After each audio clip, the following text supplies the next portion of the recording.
نماز کے لیے بلایا جا رہا ہے. کہاں سے؟ اللہ کے گھر سے بلایا جا رہا ہے. حی علی الصلاۃ، اور نماز کی طرف. اور اس کے بعد حی علی الفلاح، اور کامیابی کی طرف. آج ہر بندہ چاہتا ہے کہ میں دنیا میں کامیاب ہو جاؤں، تو نماز کو چھوڑ کر آپ کبھی کامیاب نہیں ہو سکتے.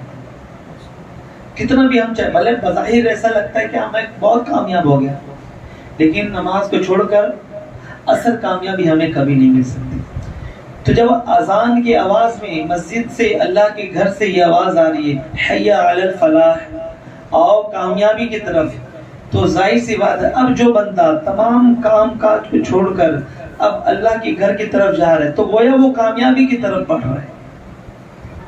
وہ اس کا ہر قدم کامیابی کی طرف بڑھتا ہوا نظر آئے. اور ہم نے دیکھا بھی ہے کہ جو لوگ اذان کے آواز پر لبیک کہتے ہوئے مسجد میں آتے ہیں، تو اللہ تبارک تعالیٰ انہیں دنیا میں بھی کامیابی عطا فرماتا ہے اور آخرت میں. یہ تجربے کی بات ہے. تو نماز کی پابندی یہ لازم ہے. تو یہاں پر ہم جتنے اسلامی بھائی بیٹھے، آپ بھی اس بات پر غور کریں، میں بھی اس بات پر غور کروں کہ ہم سب کو نماز کی پابندی کرنا. اور نماز کے ساتھ ساتھ نماز کی پابندی تو بعض اوقات ہوتی ہے، لیکن جماعت کی پابندی نہیں ہو پاتی. تو ہمیں جماعت سے نماز پڑھنی ہے. جماعت کی بھی فضیلت ہے، بہت فضیلت ہے. جماعت سے نماز پڑھنے کی بہت فضیلت ہے. ایک بزرگ کا قول ہے، یا فیضان سنت، جو پرانی والی فیضان سنت جس سے پہلے درس ہوا کرتا تھا، اس کے اندر ایک واقعہ ہے کہ ایک بزرگ کی جماعت فوت ہو گئی، کسی وجہ سے فوت ہو گئی. یعنی فوت کا مطلب، یہاں فوت کا مطلب مرنا ہے، لیکن وہ فوت یعنی چھوڑ گئے. یہ جماعت ان کی چلی گئی، چھوڑ گئی. تو اب انہوں نے یہ سنا تھا کہ جماعت سے نماز پڑھنے کا ثواب 25 گنا یا 27 گنا، الگ الگ روایتیں اس کی، کہ اگر ہم جماعت سے نماز پڑھتے ہیں تو اکیلے پڑھنے سے 27 گنا یا 25 گنا زیادہ ثواب ملے گا. تو اب وہ بزرگ کی نماز چھوڑ گئی، تو اب انہوں نے سوچا کہ اب تو میری جماعت چھوڑ گئی، چلو اتنی مرتبہ جتنا ثواب ملتا ہے اتنی مرتبہ میں پڑھ لیتا ہوں. تو جب انہوں نے 25 مرتبہ یعنی 27 مرتبہ یا 25 مرتبہ، الگ الگ روایت اس کی، تو اتنی مرتبہ انہوں نے نماز دہرا لی. تو غیب سے آواز آئی کہ جب امام کے ساتھ نماز پڑھی جاتی ہے، امام جب وَلَضَّالِّينَ کہتا ہے تو فرشتے ساتھ میں آمین کہتے ہیں.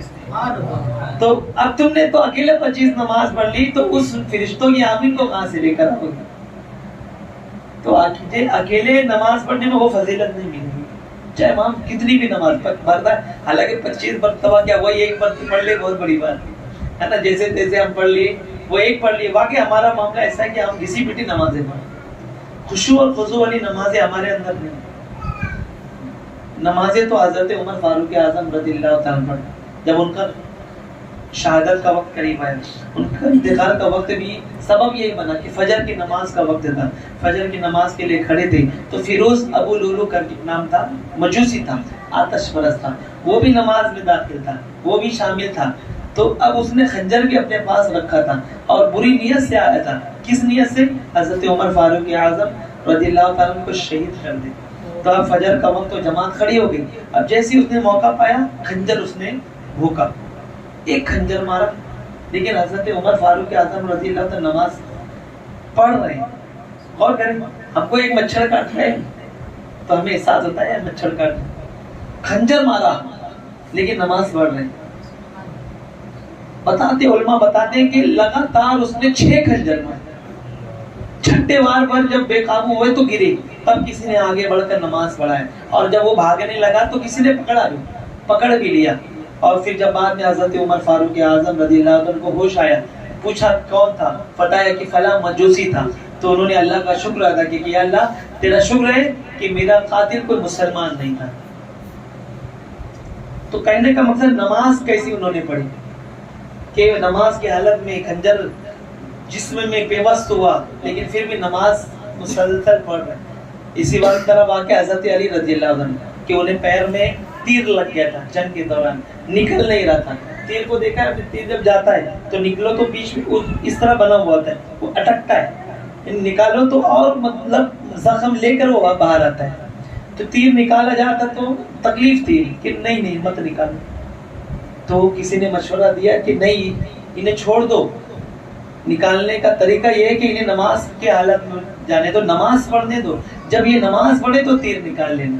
تو انہوں نے نماز کی نیت کی، نماز پڑھنے لگے اور نماز کی حالت میں تیر نکال لیے کسی نے، اور نماز سے فارغ ہو کر پوچھا کیا آپ لوگوں نے تیر نکال لیا؟ کہا کہ ہاں۔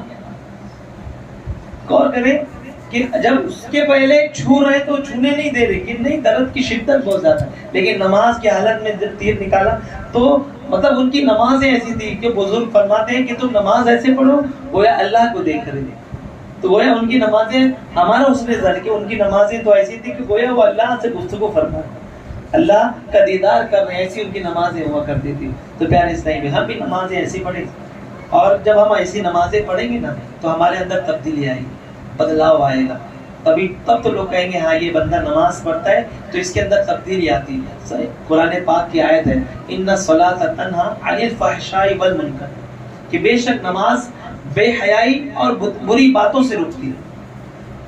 لیکن پھر بھی دیکھا جاتا ہے کہ بندہ نماز پڑھ رہا ہے پھر بھی بے حیائی سے رک نہیں رہا، بندہ نماز پڑھ رہا ہے پھر بھی بری باتوں سے رک نہیں رہے، کیا وجہ کیا ہے؟ آیت تو درست ہے، قرآن کا ایک حرف صحیح ہے، لیکن کمی ہمارے اندر ہے کہ ہم صحیح معنوں میں نماز پڑھ نہیں پا رہے، نماز ہم پڑھ رہے پھر بھی بے حیائی سے بچ نہیں پا رہے، نماز پڑھ رہے پھر بھی بری باتوں سے ہم بچ نہیں پا رہے۔